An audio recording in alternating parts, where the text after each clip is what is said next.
going to be for neural priming of the hamstrings. Neural priming is just a fancy way of saying that we want to get a bunch of tissues kind of like online, because we're going to go do a big movement that requires all of these guys to be talking to each other, talking to the brain, and working together cohesively.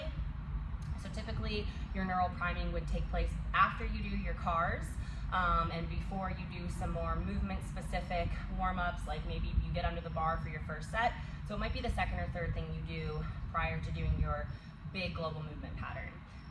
So this just kind of looks like a hamstring stretch, and it is, but we want to actively pull toes back and drive the heel down into the box, so that gives me length here. And then I'm not interested in just accessing these linear tissues here. I also want to get into all of my rotational stuff.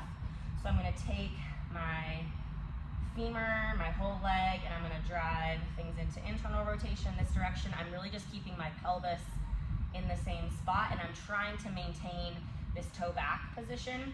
There's gonna be areas and regions that feel a little bit crankier. You can choose to move dynamically through this, or you can choose to kind of hang out.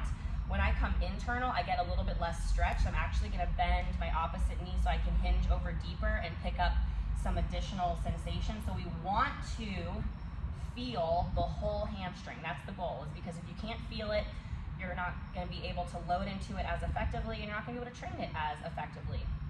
So like I said, you can go through this dynamically, or you can kind of find a spot that feels cranky and you can gently hang out there for a little bit. You also have the option to add a little bit of weight.